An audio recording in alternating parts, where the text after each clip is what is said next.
Hi hello ನಮಸ್ಕಾರ welcome back to my ಸವಾರಿ life style YouTube channel. ಎಲ್ಲರೂ ಹೇಗಿದ್ದೀರಾ? ಚೆನ್ನಾಗಿದ್ದೀರಾ ಅಂತ ಅಂದ್ಕೊಳ್ತೀನಿ. ಇವತ್ತು ಸಂಕ್ರಾಂತಿ ಹಬ್ಬ.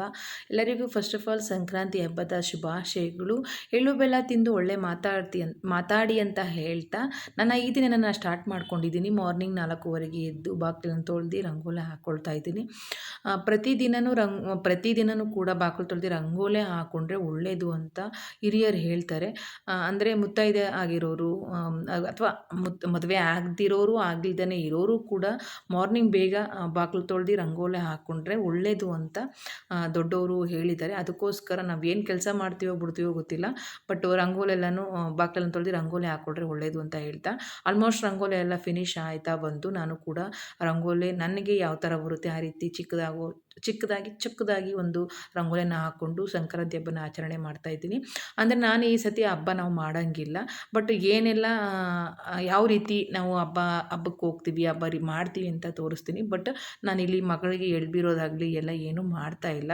ಯಾಕೆಂದರೆ ಅತ್ತೆ ತೀರೋಗಿ 4 ತಿಂಗಳಾಗಿದೆ, ಅದಕ್ಕೆ ನಾವು ಮಾಡೋಂಗಿಲ್ಲ ಅಂತ ಹೇಳಿದರು. ಆಲ್ಮೋಸ್ಟ್ ರಂಗೋಲಿ ಎಲ್ಲ ಹಾಕ್ಕೊಂಡು ಫಿನಿಶ್ ಆಯಿತು. ಈಗ ಬಣ್ಣ ತುಂಬಿದ್ಮೇಲೆ ಯಾವ ರೀತಿ ಕಾಣಿಸ್ತಿದೆ ಅಂತ ನೋಡಿ. ನನಗೆ ಗೊತ್ತಿರೋಂಗೆ ನಾನು ಚಿಕ್ಕದಾಗಿ ಸುಮಾರಾಗಿ ರಂಗೋಲಿ ಹಾಕ್ಕೊಂಡಿದ್ದೀನಿ. ಆಲ್ಮೋಸ್ಟ್ ಎಲ್ಲ ಮನೆಯೆಲ್ಲ ಕ್ಲೀನ್ ಆಗಿದೆ. ಈಗ ಹೋಗಿ ಒಂದು ಸ್ವಲ್ಪ ಮನೆಯೆಲ್ಲ ಒರೆಸ್ಬಿಟ್ಟು ಸ್ನಾನ ಮಾಡಿಕೊಂಡು ದೇವ್ರ ದೀಪ ಹಚ್ಚಬೇಕು. ದೇವ್ರ ದೀಪ ಹಚ್ಚಿ ನಾನಿವತ್ತು ಅಮ್ಮನ ಮನೆಗೆ ಹೋಗೋಣ ಅಂತ ಪ್ಲ್ಯಾನ್ ಮಾಡ್ಕೊಂಡಿದ್ದೀವಿ. ಆಮೇಲೆ ಅತ್ತೆ ಮನೆಗೆ ಹೋಗಬೇಕು ಅಂತ. ಹಬ್ಬ ಮಾಡಿದರೆ ನಾನು ಎಲ್ಲಿಗೂ ಹೋಗಲ್ಲ, ಎಲ್ಲ ಇಲ್ಲೇ ಮಾಡಿಕೊಂಡು ದೇವಸ್ಥಾನಕ್ಕೆ ಹೋಗಿದ್ದು ಬಂದು ಸಂಜೆ ಮೇಲೆ ಎಳ್ಬಿರ್ತಿದ್ದೆ ಒಂದು 4 ಗಂಟೆ 5 ಗಂಟೆ ಮೇಲೆ. ಬಟ್ ಈಗ ಹೋಗಲ್ವಲ್ಲ, ಅದಕ್ಕೋಸ್ಕರ ನಾವು ಅಮ್ಮನ ಮನೆಗೆ ಹೋಗ್ತಾಯಿದ್ದೀವಿ. ಹಸ್ಬೆಂಡು ನೀರು ಕಾದಿಲ್ಲ ಅಂತ ಹೇಳಿ ಬೇಗನೆ ಎದ್ದು ಪಾಪ ಅವರು ಕೂಡ ನೀರೊಳ್ಳೆ ಕಸ್ತಾ ಇದ್ದಾರೆ. ಏಕೆಂದರೆ ಸೋಲಾರ್ ನೀರು ಬರಲ್ಲ, ಗ್ಲೀಸರ್ ಜಾಸ್ತಿ ನಾವು ಉಯ್ಕೊಳ್ಳಲ್ಲ ಅಂತ ಹೇಳಿ ಅವರು ಕೂಡ. ಅದರಲ್ಲಿ ನನ್ನ ಮಗ ಹೋಗಿ ಕೂತ್ಕೊಂಡು ಅವನು ಕೂಡ ಬೆಂಕಿ ಕಾಯ್ತಾ ಇದ್ದಾನೆ, ಚಳಿ ಅಂತ ಹೇಳ್ಬಿಟ್ಟು ಅವನು ಕೂಡ 6 ಗಂಟೆಗೆ ಎದ್ದರು ಪಾಪ. ಬೇಗನೆ ಸ್ನಾನ ಮಾಡಿಕೊಂಡು ಅಮ್ಮನ ಮನೆಗೆ ಹೋಗೋಣ ಅಜ್ಜಿ ಮನೆಗೆ ಅಂತ ತಮ್ಮನ ಮನೇಲಿ ತಮ್ಮನ ಮಗಳಿಗೆ ಎಳ್ಬಿರ್ತಾಯಿದ್ರು. ಅದಕ್ಕೋಸ್ಕರ ಅಲ್ಲಿಗೆ ಹೋಗಿ ಆಚರಣೆ ಮಾಡೋಣ ಅಂದ್ಕೊಂಡು ಅದು ಮುಗಿಸ್ಕೊಂಡು ನಾವು ಅತ್ತೆ ಮನೆಗೆ ಹೋಗಿ ಹಸು ಕಿಚ್ಚಾಯಿಸ್ತಾರೆ, ಅಲ್ಲಿಗೆ ಹೋಗ್ತೀವಿ. ಅಲ್ಲಿ ನೋಡ್ಕೊಂಡು ಮನೆಗೆ ಬರ್ತೀವಿ ನಾವು.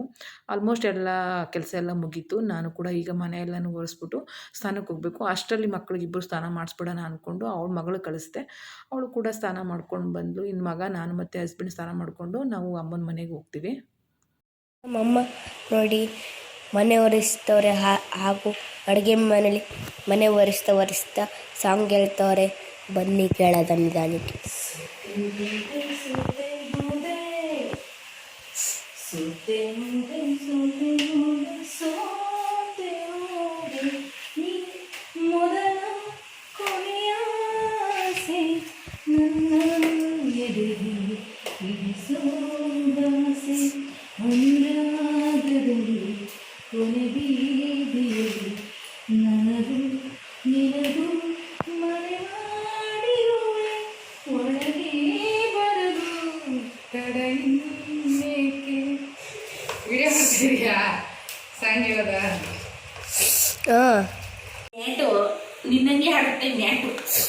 ಮಮ್ಮಿ, ನೀವು ಹಾಡಾಡ್ತೀಯಲ್ಲ, ನಿಂಗೆ ಇಷ್ಟವಾದ ಸಾಂಗ್ ಯಾವುದು? ಯಾವ್ದೇಳು? ಈಗ ಬಂದೈತಲ್ಲ, ಆಗಲೇ ಮಾಡ್ತಿದ್ಯಲ್ಲ ವಿಡಿಯೋನ.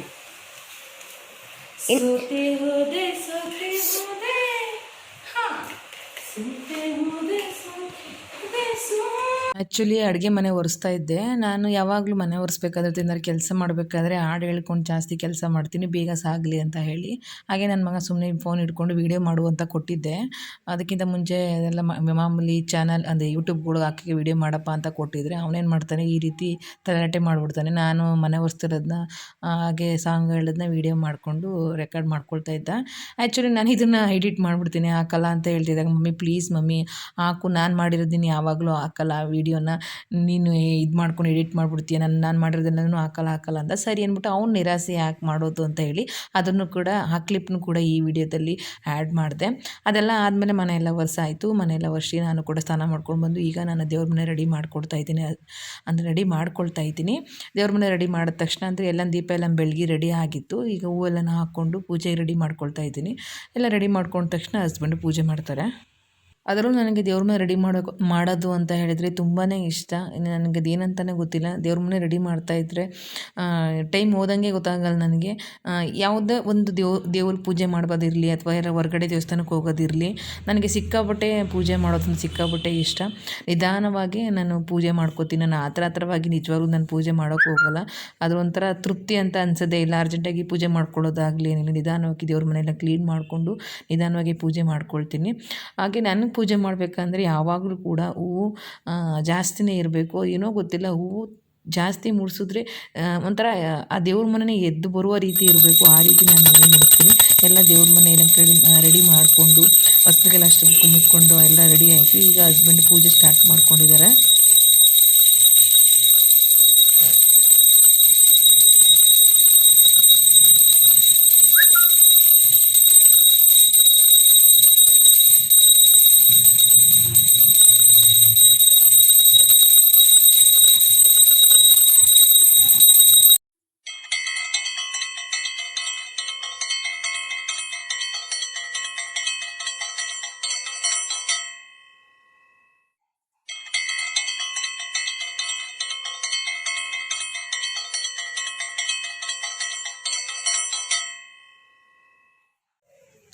ಪಾಪ ಈ ಕಡೆ ತಿರುಗು.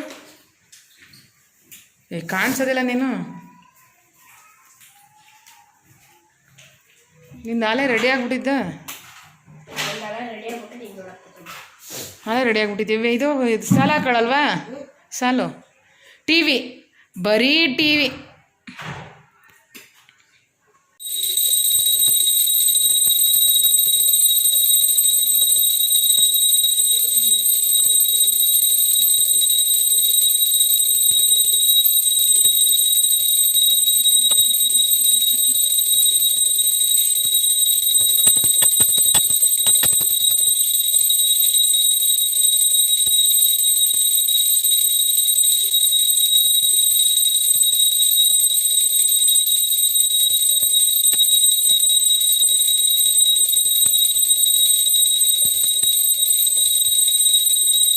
ಫೈನಲಿ ಅವ್ರದ್ದು ಪೂಜೆ ಎಲ್ಲ ಮುಗೀತು. ಮಗನೂ ಕೂಡ ರೆಡಿ ಆದ. ನಾನು ಕೂಡ ಪೂಜೆ ಎಲ್ಲ ಮುಗಿಸ್ಕೊಂಡು ನಾನು ಕೂಡ ಫೈನಲಿ ರೆಡಿ ಆದೆ. ನೋಡ್ತಾ ಇರ್ಬೋದು ಈ ರೀತಿಯಾಗಿ ನಾನು ಸಂಕ್ರಾಂತಿ ಹಬ್ಬಕ್ಕೆ ರೆಡಿ ಆಗಿದ್ದೀನಿ. ನೋಡ್ತಾ ಇರ್ಬೋದು. ಆ್ಯಕ್ಚುಲಿ ಈ ಸೀರೆ ಬಂದು ನಾನು ತೊಗೊಂಡು ಒಂದು 6 ತಿಂಗಳು ಮೇಲೆ ಆಗಿತ್ತು. ಹೊಲ್ಕೊಂಡಿರಲಿಲ್ಲ. ಈಗ ಈ ಸಂಕ್ರಾಂತಿ ಹಬ್ಬಕ್ಕೆ ಇರಲಿಲ್ಲ ಅಂತ ಹೇಳ್ಬಿಟ್ಟು ಹಬ್ಬಕ್ಕೆ ಬಟ್ಟೆ ತಗೊಳ್ಳಿಲ್ಲ ಅಂತೇಳಿ ಇದನ್ನೇ ಹೊಲ್ಕೊಂಡೆ. ಮಗಳಿಗೆ ಮಾತ್ರ ಹೊಲಿಸಿದ್ದೀನಿ ನಾನು. ನೋಡ್ತಾ ಇರ್ಬೋದು ಮಗಳಿಗೆ ಈ ರೀತಿ ಸ್ಟಿಚ್ ಮಾಡಿಸಿದ್ದೀನಿ. ಅದನ್ನು ಕೂಡ ಒಂದು ವಿಡಿಯೋದಲ್ಲಿ ನಿಮಗೆ ತೋರಿಸ್ತೀನಿ ಯಾವ ರೀತಿ ಸ್ಟಿಚ್ ಮಾಡಿಸಿದ್ದೀನಿ ಅಂತ ಹೇಳಿದೆ. ಅದನ್ನು ನಾನು ನಿಮಗೆ ಒಂದು ವಿಡಿಯೋ ಮಾಡಿ ಹಾಕ್ತೀನಿ ಅಂತ ಹೇಳಿದ್ದೀನಿ. ಹಾಕ್ತೀನಿ ಅದೇ ರೀತಿ. ನೋಡ್ತಾ ಇರ್ಬೋದು ಚೆನ್ನಾಗಿ ಕಾಣಿಸ್ತಿದೆ ಅಂತ ಅಂದ್ಕೊಳ್ತೀನಿ. ಅದರಲ್ಲೇ ಪ್ರತಿಯೊಂದು ಕೂಡ ಯಾವ ಥರ ಸ್ಟಿಚ್ ಮಾಡಿಸಿದ್ದೀನಿ, ಏನು ಎಷ್ಟಾಯಿತು ಅಂತ ಒಂದು ವಿಡಿಯೋ ಮಾಡಿ ಹಾಕ್ತೀನಿ. ಫೈನಲಿ ನನ್ನ ಮಗಳು ಕೂಡ ಈ ರೀತಿ ಕಾಣಿಸ್ತಾ ಇದ್ದಾಳೆ. ಎಲ್ಲ ಫೈನಲಿ ರೆಡಿ ಆದೋ. ಈಗ ಹಸ್ಬೆಂಡು ಕೂಡ ಕಾರ್ ತೊಗೊಂಡು ಬಂದರು. ಈಗ ನಾವು ಫಸ್ಟು ಅಮ್ಮನ ಮನೆಗೆ ಹೋಗ್ತಾ ಇದ್ದೀವಿ. ಅಮ್ಮನ ಮನೇಲಿ ಅಂದರೆ ಅಮ್ಮನ ಮನೆಗೆ ನಾವು ಹೇಳ್ದೇ ಹೋಗ್ತಾ ಇರೋದು. ಸರ್ಪ್ರೈಸಾಗಿ ಹೋಗೋಣ ಅಂತ ಹೇಳಿದ್ರು ಹಸ್ಬೆಂಡು. ಯಾಕೆ ಅಂತ ಹೇಳಿದ್ರೆ ನಾವು ಹಬ್ಬ ಮಾಡ್ತಾ ಇಲ್ಲ. ಅದಕ್ಕೆ ನೋಡೋಣ ಇರು, ಹೋಗಿದ್ದು ತಿರ್ಗಾಡ್ಕೊಂಡು ಹಂಗೆ ಹಬ್ಬ ಮಾಡ್ದಂಗೆ ಆಗುತ್ತೆ, ಅವ್ರು ಹೇಳ್ಬಿರ್ತಿದ್ದಾರಲ್ಲ, ಹೋಗಿದ್ದು ಬರೋಂಗೆ ಆಗುತ್ತೆ ಅಂತ ಹೇಳ್ಬಿಟ್ಟು ಅಂದ್ಕೊಂಡೆ. ಅವ್ರು ಫೋನ್ ಮಾಡಿ ಕೇಳಿದಾಗ ನಾವು ಬರಲ್ಲ ಅಂತ ಹೇಳಿದ್ದು. ಸರ್ಪ್ರೈಸಾಗಿ ಹೋಗೋಣ ಅಂತ ಹೇಳಿ ಪ್ಲ್ಯಾನ್ ಮಾಡಿಕೊಂಡು ಅವ್ರಿಗೆ ಗೊತ್ತಿಲ್ಲದಂಗೆ ನಾವು ಫೈನಲಿ ಕೂಡ ಅಮ್ಮನ ಮನೆಗೆ ಬಂದು ಅಮ್ಮನ ಮನೆಗೆ ಬಂದ ತಕ್ಷಣ ಸೈಲೆಂಟಾಗಿ ಹೋಗಿ ಕಾರ್ ನಿಲ್ಲಿಸ್ತು. ಎದುರಿಸು, ಅಮ್ಮಂಗೆ ಎದುರಿಸು. ಇಲ್ಲ ಕಣಿ,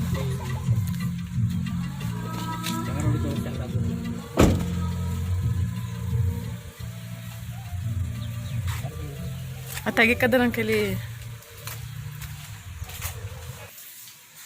ಎಲ್ಲ ಈಗ ರೆಡಿ ಮಾಡ್ಕೊತಾ ಇದ್ದಾರೆ. ಪಾಪು ಮಲ್ಗಾಡಲ್ಲ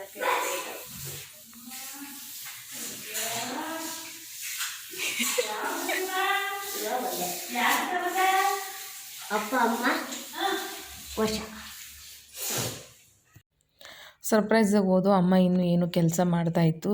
ತಮ್ಮನ ಹೆಂಡತಿ ಎಲ್ಲ ಪ್ಯಾಕಿಂಗ್ ಮಾಡ್ತಾಯಿದ್ರು. ಆಲ್ಮೋಸ್ಟ್ ಎಲ್ಲ ಅವ್ರದ್ದು ಕೆಲಸ ಮುಗ್ದಿತ್ತು.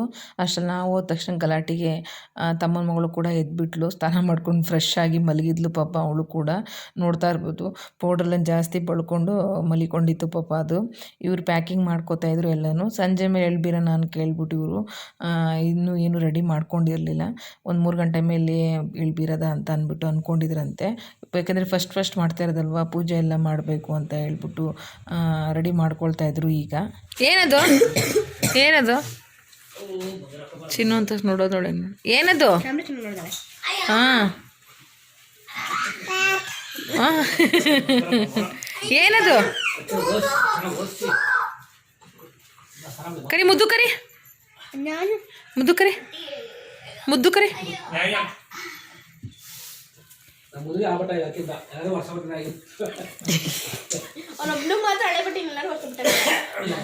ಅವಂದು ಹೊಸ ಬಟ್ಟನೆ.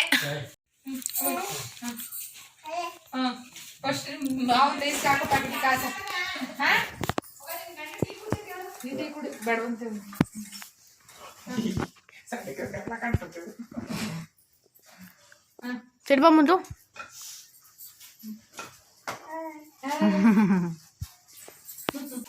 ತಮ್ಮನ ಮಗಳಿಗೆ ಅಂತ ಬಟ್ಟೆ ತೊಗೊಂಬಂದಿದ್ದೆ. ಫಸ್ಟ್ ಇದು ಕ್ರೀಮು ಮತ್ತು ಬ್ಲ್ಯಾಕ್ ಇರೋದು ಪ್ಯಾಕೆಟ್ ಕೊಟ್ಟಿದ್ರು, ಹಾಕ್ತೆ. ಈಗ ಫ್ರಾಕ್ ಹಾಕ್ಬಿಡೋಣ ಎಳ್ಬಿರ್ಬೇಕಾದ್ರೆ ಚೆನ್ನಾಗಿ ಕಾಣಿಸುತ್ತೆ ಅಂತ ಅವರು ಕೂಡ ತಂದಿದ್ರು. ಅದು ಆಮೇಲೆ ಹಾಕ್ಕೊಳ್ತೀವಿ ಅಂತ ಹೇಳಿದ್ರು. ಸರಿ ನಾ ತಂದಿದ್ನಲ್ಲ ಅಂತ ಹೇಳ್ಬಿಟ್ಟು ನಾನೇ ಫಸ್ಟ್ ಹಾಕೋಣ ಅಂತ ಹೇಳ್ಬಿಟ್ಟು ಅವಳು ಕೂಡ ಫ್ರಾಕ್ ಹಾಕ್ತಾಯಿದ್ವಿ. ತಮ್ಮನ ಮಗಳು ಸಿಕ್ಕಾಬಿಟ್ಟೆ ಸಣ್ಣ ಇದ್ದಾಳೆ, ನೋಡ್ತಾ ಇರ್ಬೋದು. ವೀಕು ತುಂಬ ಯಾಕೋ ಅದು ಸರಿಯಾಗಿ ಹಾಲೆಲ್ಲ ಕುಡಿಯಲ್ಲ ಸರಿಯಾಗಿ, ಬರೀ ಆಟ ಅಂತ ಸುಮ್ಮನೆ ಆಟನೇ ಆಡ್ತಾ ಇರುತ್ತೆ. ನೋಡ್ತಾ ಇರ್ಬೋದು. ಅವಳಿಗೆ ಅಂತ ಅಂದರೆ ಚಿಕ್ಕ ಮಕ್ಕಳಿಗೆ ತುಂಬಾ ಚೆನ್ನಾಗಿದ್ದವು ಫ್ರಾಕ್ಗಳು. ಬಟ್ 3 ವರ್ಷ 2 ವರ್ಷ ಮೇಲ್ಪಟ್ಟವ್ರಿಗೆ, 1 ವರ್ಷ ಮಕ್ಕಳಿಗೆಲ್ಲ ನಿಜವಾಗ್ಲೂ ಚೆನ್ನಾಗೈತೆ. ಬಟ್ ಚಿಕ್ಕದು ಇಲ್ಲ ದೊಡ್ಡದು ಆ ರೀತಿ ಬರ್ತಾಯಿತ್ತು. ತುಂಬ ದಪ್ಪ ಇರೋ ಮಕ್ಕಳಿಗೆ ಸರಿ. ಇವಳು ಸಿಕ್ಕಾಪಟ್ಟೆ ಸಣ್ಣ ಇದ್ಲು. ಯಾವ್ದು ತೊಗೊಂಡ್ರು ಲೂಸ್ ಆಗುತ್ತೇನೋ ಅಂತ ಅಂದ್ಬಿಟ್ಟು ಯೋಚನೆ ಮಾಡಿ ಆಮೇಲೆ 1-2 ಸೆಲೆಕ್ಟ್ ಮಾಡಿಕೊಂಡೆ.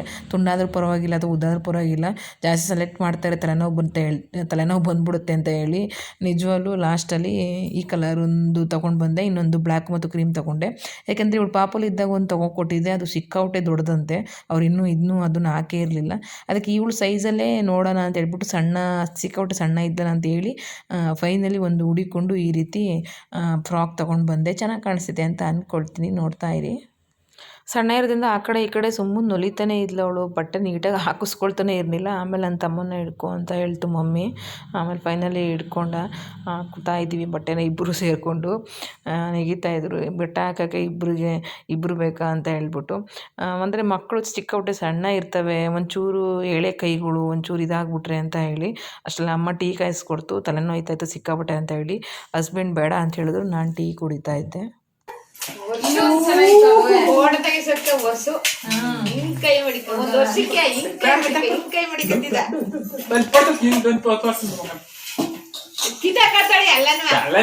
ಏನು ಬಿಡಲ್ಲ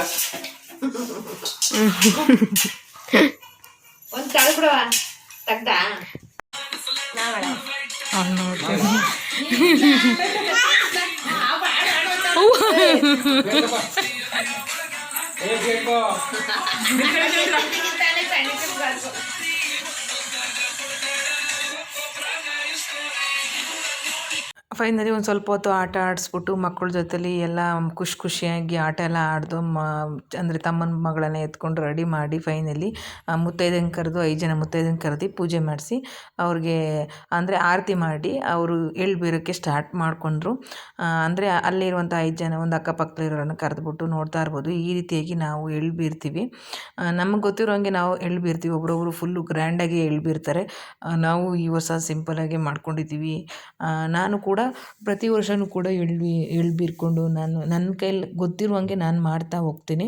ನಾವು ಈ ರೀತಿಯಾಗಿ ಎಳ್ಬೀರೋದು 5 ಜನ ಮುತ್ತೈದೆನ ಕರೆದು ಈ ರೀತಿ ಪಾವ್ಗೆ ಎಲ್ಲ ಏನು ತಂದಿದ್ವಿ ಎಳ್ಳು, ಬೆಲ್ಲ, ಕೊಬ್ಬರಿ, ಎಳ್ಚಿಕಾಯಿ, ಕಬ್ಬು, ಬಾಳೆಹಣ್ಣು ಎಲ್ಲನೂ ಹಾಕಿ ಕಾಯಿನ ಎಲ್ಲನೂ ಹಾಕಿ ಮುಗಿತಲ್ಲೇ ಫಸ್ಟ್ ಮೊಗಿಗೆ ಅರ್ಶಿನ ಕುಂಕುಮ ಹಾಕಿ ಇಕ್ಕಿ ಅದನ್ನು ಎಲ್ಲನೂ ಹಾಕಿ ತಲೆ ಮೇಲೆ ಈ ರೀತಿ ಎಳ್ಳು ಬೀರ್ತೀವಿ. ಆಮೇಲೆ ಲಾಸ್ಟಲ್ಲಿ 5 ಜನ ಮುತ್ತೈದೆಯರು ಸೇರಿ ಆರತಿ ಮಾಡ್ತಾರೆ. ಅಲ್ಲಿಗೆ ಎಳ್ಳು ಬೀರೋ ಫಂಕ್ಷನ್ ಮುಗೀತು ಅಂತ. ಆಮೇಲೆ ಸಂಜೆ ಮೇಲೆ ಹೋಗಿ ನಮಗೆ ಬೇಕಾದವ್ರಿಗೆ ಅಥವಾ ಅಕ್ಕಪಕ್ಕದಲ್ಲಿರೋರಿಗೆ ಹೋಗಿ ಎಳ್ಳು ಬೀರಿರೋ ಎಳ್ಳನ್ನ ಹೋಗಿ ಕೊಟ್ಬಿಟ್ಟು ಬರ್ತೀವಿ. ಆಲ್ಮೋಸ್ಟು ಎಳ್ಳು ಬೀರಿ ಎಲ್ಲ ಫಂಕ್ಷನ್ ಎಲ್ಲ ಮುಗೀತು ಇಲ್ಲಿ ಸಿಂಪಲ್ಲಾಗೆ ಮಾಡಿಕೊಂಡು ಅಂತ ಹೇಳೋಕ್ಕೆ ಇಷ್ಟಪಡ್ತೀನಿ. ಎಳ್ಳೆಲ್ಲ ಬೀರಾದ್ಮೇಲೆ ಈಗ ಆರತಿ ಮಾಡೋದಾ ಅಂತ ಹೇಳ್ಬಿಟ್ಟು 5 ಜನ ಸೇರಿಕೊಂಡು ಪಾಪುಗೆ ಕಣ್ಣೆಸರು ಆಗಬಾರ್ದು ಅಂತ 5 ಜನ ಮುತ್ತೈದೆಯರು ಸೇರಿಕೊಂಡು ಆರತಿ ಮಾಡ್ತಿದ್ದಾರೆ. ಅಂದರೆ ದೃಷ್ಟಿ ಆಗಬಾರ್ದು, ಮಕ್ಕಳು ಚಿಕ್ಕ ಮಕ್ಕಳು ಫ್ರಾಕ್ ಹಾಕ್ಕೊಂಡಿರ್ತಾರೆ, ಕಣ್ಣೆಸರು ಥರ ಆಗುತ್ತೆ ಅಂತ ಹೇಳಿ ಅದೇ ಸಮಯ ಈಚೆ ಬಂದು ಕೂತ್ಕೊಂಡು ನಮ್ಮಪ್ಪ ಹಾಡು ಹೇಳೋಣ ಬಾ ಮಗಳೇ ಅಂತ ಕರೀತು. ಅಯ್ಯೋ ನನ್ನ ಮಗಳಿಗೆ ಎಕ್ಸಾಮ್ ಇತ್ತು, ಓದ್ಕೊಳ್ತಾ ಇದ್ಲು, ಬಾ ಮಗ ಒಂದಾರ ಹಾಡು ಹೇಳೋಣ ಅಂತ ಹೇಳ್ಬಿಟ್ಟು ಹಾಡು ಹೇಳ್ತಾ ಇತ್ತು.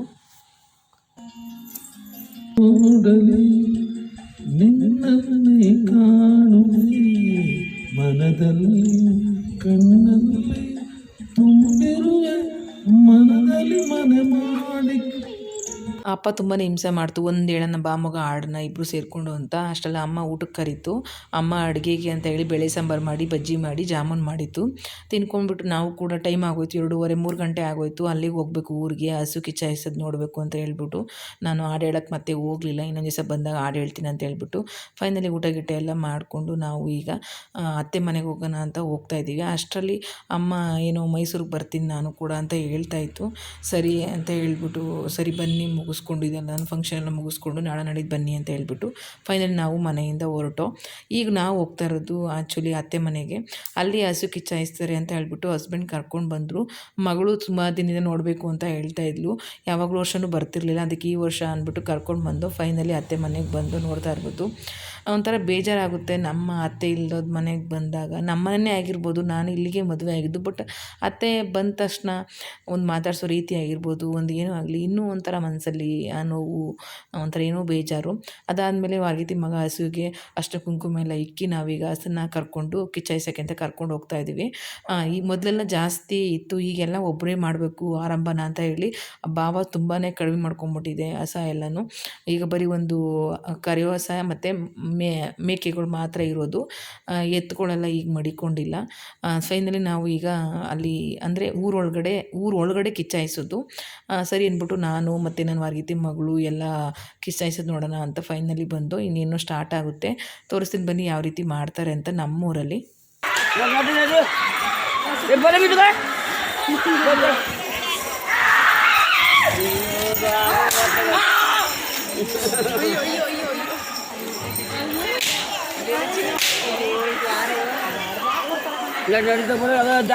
ಗೊತ್ತಾಗೆ ಬಗತ್ಗೆ ಬೈತು